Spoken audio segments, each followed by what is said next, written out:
দেখো তোমাদের বাংলাতে যতগুলো গল্প আছে সেই গল্পের মধ্যে সবথেকে যদি কোনো সোজা গল্প থাকে সেটা হচ্ছে কে বাঁচায় কে বাঁচে, মানিক বন্দ্যোপাধ্যায় লেখা। তোমরা জানো এখান থেকে একটা বড় 5 নম্বরের কোশ্চেন প্রত্যেক বছর আসে, যার জন্য এই চ্যাপ্টারটা তোমাদেরকে ভালো করে পড়তে হবে। তাহলে এবার আমরা আলোচনা করব কোন বিষয় নিয়ে। বাংলা গল্প একদম প্রথম, কে বাঁচায় কে বাঁচে, মানিক বন্দ্যোপাধ্যায়ের লেখা। আর এটা কোথা থেকে নেওয়া হচ্ছে দেখো, শারদা কুমার দাসের সম্পাদিত ভৈরব পত্রিকার প্রথম এটি প্রকাশিত হয়। আচ্ছা, আমরা এই কে বাঁচে পড়ার আগে আমরা কিছু ঘটনা জানবো। কি ঘটনা জানবো? এই গল্পটা কোন প্রেক্ষাপটে প্রথম তৈরি করা হয়েছিল সেটা আগে আমাকে জানতে হবে, নাহলে আমরা গল্পের আসল বিষয়বস্তু জানতে পারবো না। তো আমরা গল্পের আসল বিষয়বস্তু জানতে হলে আমাদেরকে যেতে হবে ইতিহাসের পাতায়। সালটা কত ছিল? সালটা ছিল 1943 সাল। তুমি ইংরেজিতেও লিখতে পারো, বাংলাতেও লিখতে পারো। আমরা জানি এই সালটা ঠিক দ্বিতীয় বিশ্বযুদ্ধের পরবর্তী সময়। তাহলে ঠিক যখন দ্বিতীয় বিশ্বযুদ্ধের পরবর্তী সময় আমাদের ভারতবর্ষ তথা কলকাতায় খুব খারাপ পরিস্থিতি ছিল তখন। কারণ একদিকে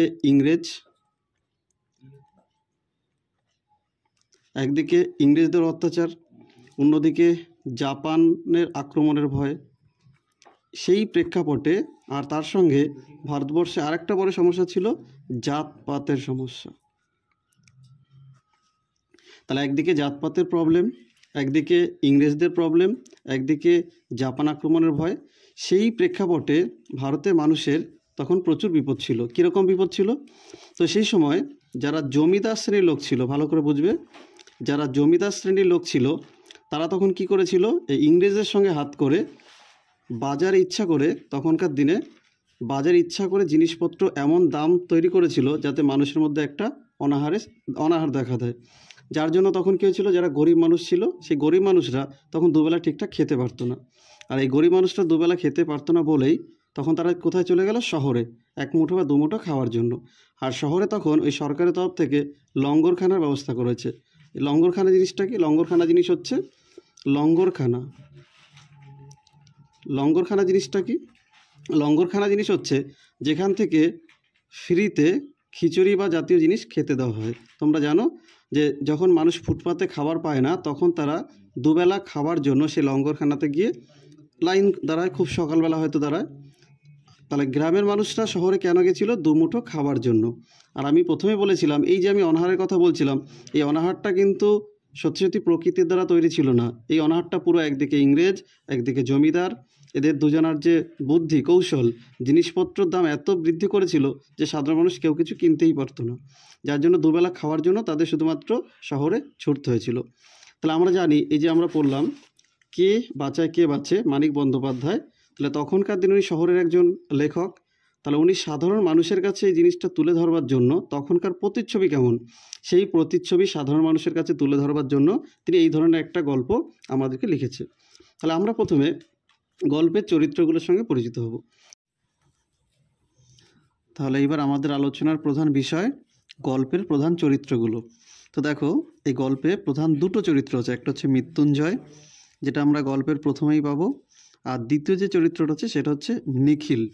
এই যে মৃত্যুঞ্জয় যে চরিত্রটা বলছি, মৃত্যুঞ্জয় যে শুধু একা তা না, তার বাড়িতে তার ভাই আছে, তার বাড়িতে কাজের লোক আছে, তাদের ছেলে আছে, মেয়ে আছে, মৃত্যুঞ্জয় স্ত্রী আছে। আর কে আছে? নিখিলেরও স্ত্রী আছে, তার দুটো সন্তান আছে। যাই হোক, তাহলে তাদের নিজের বাড়ি আলাদা চরিত্র আছে। এইবার এই দুজনের কথা যে আমরা আলোচনা করছি, মৃত্যুঞ্জয় আর নিখিল, তাহলে দুটো চরিত্র, একটা হলো মৃত্যুঞ্জয়, একটা হলো নিখিল। মৃত্যুঞ্জয় সে অনেকটা জ্ঞানী, লোককে খুব সাহায্য করতে ভালোবাসে। সে প্রথম থেকেই বরাবরই লোককে সাহায্য করতে ভালোবেসে আসে। আর নিখিল সে হচ্ছে বাস্তব বুদ্ধি সম্পন্ন, সমাজে কখন কোনটা কি হচ্ছে না হচ্ছে পুরোপুরি সব দিকেই খেয়াল কিন্তু নিখিল রাখতে পারে। তাহলে আমরা দুজনের চরিত্র জানতে পারলাম, দুজন দুরকম কিন্তু অনেকটাই মিল আছে। আবার দুজন একই অফিসে কাজ করে, শুধু তফাৎ একটাই, মৃত্যুঞ্জয় 50 টাকা বেশি পায় আর নিখিল 50 টাকা কম পায়। এটাই শুধু তাদের মধ্যে তফাৎ, মাইনের দিক থেকে, নাহলে বরাবর কাজের দিকে যোগ্যতা মোটামুটি সবার একই রকম।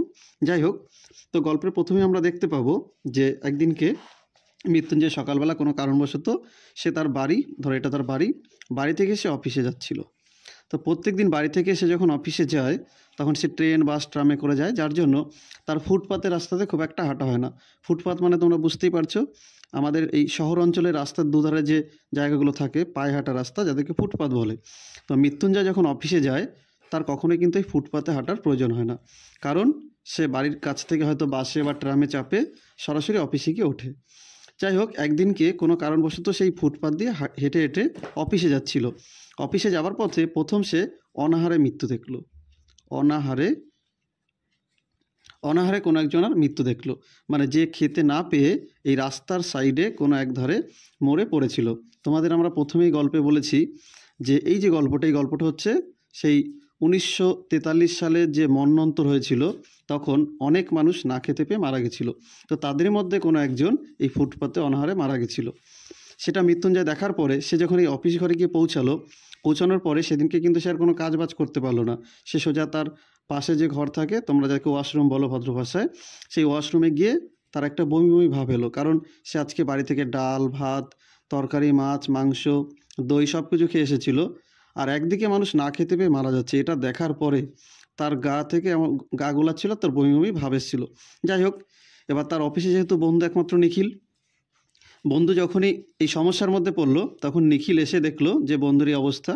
বন্ধুকে প্রথমে জিজ্ঞাসা করলো, সে কিন্তু প্রথমে কিছুই বলতে চাইছিল না, শুধু একটাই কথা বলছিল যে না খেতে পেয়ে মারা গেল, লোকগুলো না খেতে পেয়ে মারা গেল। এবার নিখিল এই মৃত্যুঞ্জয়কে কয়েকটা কোশ্চেন করলো। এই কয়েকটা কোশ্চেন করার পরে যে উত্তরগুলো পেলো সেটা থেকে বুঝতে পারছে যে এই মৃত্যুঞ্জয়ের শরীরে কিছু একটা হচ্ছে, উত্তেজনা হচ্ছে। কিসের জন্য?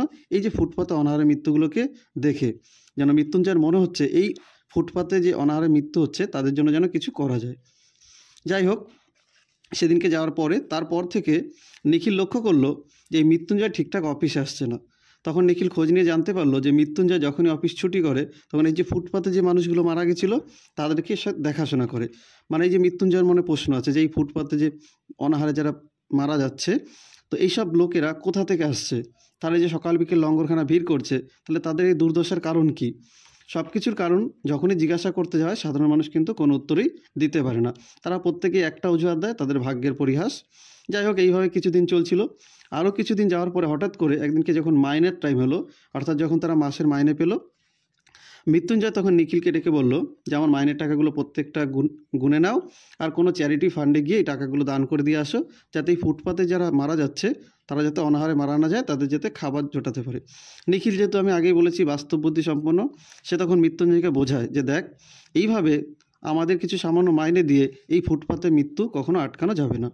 কিন্তু মৃত্যুঞ্জয় কোনো কথাই শোনে না। মৃত্যুঞ্জয় প্রথম থেকে শেষ পর্যন্ত একই কথা, যে সে এই অনাহারে মৃত্যু দেখতে পারবে না। সে বেঁচে থাকতেই অনাহারে মানুষ মারা যাবে, এটা মৃত্যুঞ্জয় সহ্য করতে পারবে না। যাই হোক, নিখিল তখন অনেকভাবে তাকে বোঝানোর চেষ্টা করে, যেভাবেই বোঝাক না কেন মৃত্যুঞ্জয় কিছুতেই বুঝতে চায় না। তার কিছুদিন পরে আমরা আবার দেখতে পারবো যে মৃত্যুঞ্জয় আগে যা অফিসে আসতো, মৃত্যুঞ্জয় সেই পরিমাণের অফিসে আসছে না। তখন নিখিল বাড়িতে খোঁজ নিতে গেল, যে বাড়িতে গিয়ে দেখি কী অবস্থা। বাড়িতে গিয়ে তখন জানতে পারে যে এই মৃত্যুঞ্জয় সে আর বাড়িতেও বেশি থাকে না, বেশিরভাগ কোথায় থাকে, এই যে ফুটপাতে যে লোকগুলো মারা গেছিলো সেই জায়গাগুলোতে যায়, তাদের সঙ্গেই থাকে, তাদের সঙ্গে ঘোরাঘুরি করে। নিখিল একদিনকে মৃত্যুঞ্জয় বাড়িতে যখন গেল, যাওয়ার পরে দেখা করলো কার সাথে? এই মৃত্যুঞ্জয়ের স্ত্রীর নাম এখানে দেওয়া নেই, তার সন্তানের নাম অনুসারে এখানে টুনুর মা। এই টুনুর মা হচ্ছে মৃত্যুঞ্জয়ের স্ত্রী। নিখিল তখন টুনুর মাকে কি বলল যে মৃত্যুঞ্জয় কোথায়? টুনুর মা তখন বলল নিশ্চয়ই এই ফুটপাতে যে অনাহারে যে যারা মারা যাচ্ছে সেই সব এলাকাতে যেসব ফুটপাতে অনাহারে মানুষরা আছে তাদের কাছেই হয়তো গেছে। তখন নিখিল টুনুর মাকে বলে যে তোমার চেহারা এই অবস্থা কেন? এই অবস্থা কেন যখন জিজ্ঞাসা করে, তার আগে মানে গল্পের প্রথম দিকেই এই মৃত্যুঞ্জয় নিখিলের মধ্যে একটা কথোপকথন হয়। তখন জিজ্ঞাসা করে যে ফুটপাতে খাবার অনাহারে মৃত্যুর কথা যখন বলে, তখন মৃত্যুঞ্জয় বলে যে আমি একবেলা খাই আর একবেলার খাবার বিলিয়ে দিই। আমার সঙ্গে যে টুনুর মাও একবেলা খায় আর একবেলার খাবার বিলিয়ে দেয়। এবার টুনুর মার চেহারা এতটাই খারাপ যে 15-20 দিন যদি না খেয়ে থাকে তাহলে হয়তো অনাহারে মারা যাবে।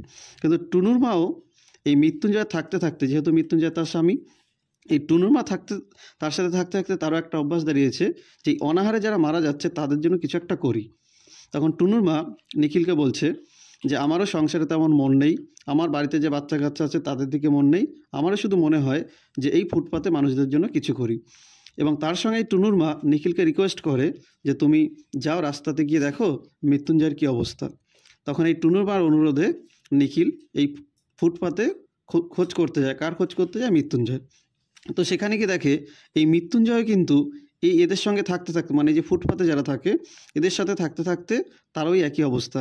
তার গায়ে কোনো পোশাক নেই, আর যদিও থাকে ছেঁড়া, আর হাতে একটা মগ, আর সেও ঠিক ওই লঙ্গরখানা লাইন দিয়ে দাঁড়িয়ে আছে। আর সবার সামনে গিয়ে বলে, গ্রাম থেকে এইচি বাবু আমাকে কিছু খেতে দিন। মানে যে লোকটা, মানে অর্থাৎ এই মৃত্যুঞ্জয় এই অনাহারে মানুষদেরকে বাঁচাতে চেয়েছিল, ফাইনালি দেখা গেল সেই শিকার, মানে এই যে অনাহারে শিকার, সেই অনাহারের শিকার এই মৃত্যুঞ্জয় কিন্তু হলো। আচ্ছা, তোমাদের আমরা গল্পের প্রথমেই কিন্তু জানিয়েছি যে এটা ঠিক 1943 সালের অনাহারে মানুষ মারা যাচ্ছিল, সেই দুর্ভিক্ষের সময়ের ঘটনা। তাহলে মৃত্যুঞ্জয় যেখানে সাধারণ মানুষদেরকেই বাঁচাতে চেয়েছিল, ফাইনালি দেখা গেল যে সেই জায়গাতে বা সেই স্থানে তারই এই পরিণতি ফাইনালি হলো। আচ্ছা দেখো, তাহলে আমরা এই কে বাঁচে মানিক বন্দ্যোপাধ্যায়, এই যে প্রধান গল্পের বিষয়টা আমরা মোটামুটি এখান থেকে জেনে নিলাম। এবার এইখান থেকে 5 নম্বরে যে ইম্পর্টেন্ট কোশ্চেনগুলো আছে, তো সেই কোশ্চেনগুলো আমি ভিডিও শেষে আলোচনা করে দিচ্ছি। এর মধ্যে থেকে আশা করি এবছর এই প্রশ্নের কমন তোমরা পেয়ে যাবে। তাহলে এই বছরের জন্য ইম্পর্টেন্ট যে কোশ্চেন এই চ্যাপ্টার থেকে এই বছর আসবে, দেখো এইগুলো আসার মধ্যে আসবে। মৃত্যুঞ্জয়ের বাড়ির অবস্থা শোচনীয়, মৃত্যুঞ্জয় কে, তার বাড়ির অবস্থা শোচনীয় কেন? তাহলে আমরা গল্পে যেহেতু বিষয়টা আগেই জেনে নিয়েছি, তাহলে ওখান থেকে এটা নিশ্চয়ই বুঝতে পেরেছো। দ্বিতীয় কোশ্চেন আছে, দেখো নিখিল ভাবছিল বন্ধুকে বুঝিয়ে বলবে এভাবে দেশের লোককে বাঁচানো যায় না, কেননা এ প্রসঙ্গে নিখিলের এই ভাবনা। দেখো তোমরা জানোই যে মৃত্যুঞ্জয় কিন্তু তার সমস্ত টাকা পয়সা সেগুলো সে দান করে দিতে চেয়েছিল, এবং তার যে বাড়িতে খাবার সে একবেলা খাচ্ছিল, একবেলা বিলিয়ে দিচ্ছিল। তাহলে এভাবে কি দেশের এই অনাহার মানুষদেরকে বাঁচিয়ে রাখা যায় না। তো সেই প্রসঙ্গটা এখানে আলোচনা করতে হবে। পরে কোশ্চেন, দিন দিন কেমন যেন হয়ে যেতে লাগলো মৃত্যুঞ্জয় কেমন হয়ে যেতে লাগলো কেন? তাহলে এটা আমরা কিন্তু কখন বলেছি যে ফুটপাতে প্রথম অনাহারে মৃত্যু দেখার পরে প্রথমে কিন্তু তার গা কেমন হয়েছিল, বমি বমি ভাব পেয়েছিল, তারপরে সে ঠিকঠাক অফিসে আসতো না, ফুটপাতে যেত। তাহলে আস্তে আস্তে সে কিন্তু সে আগের মতো আর রইল না, কেমন যেন নিজেকে পাল্টে ফেললো। তাহলে ওই প্রসঙ্গটা এখানে আলোচনা করতে হবে। এই অপরাধের প্রায়শ্চিত্ত কি, কে কোন অপরাধের প্রায়শ্চিত্তের কথা বলেছে, আর বক্তা নিজের অপরাধী মনে করেছেন কেন? দেখো এখানে দেখো এই অপরাধের প্রায়শ্চিত্ত কি, আসলে এটা যারা গল্পটা পড়েছো তারা জানো, গল্পের একটা লাইন তুলে কোশ্চেন হয়েছে, যেখানে বলেছে যে একদিকে মানুষ অনাহারে মারা যাচ্ছে না খেতে পেয়ে, আর অন্যদিকে মৃত্যুঞ্জয়ের মতো যে ফ্যামিলির লোকরা তারা দুবেলা ভাত ডাল মাছ মাংস সব কিছু খেতে পারছে। তাহলে এখানে এই অপরাধের কথাই বলা হচ্ছে, মানে এক শ্রেণীর মানুষ খেতে পারছে না, আর এক শ্রেণীর মানুষ অনেক খাওয়া দাওয়ার পাচ্ছে, তাহলে এটাই তার কাছে কিন্তু অপরাধ মনে হয়েছে। তাহলে ওই প্রসঙ্গটা এখানে আলোচনা করতে হবে।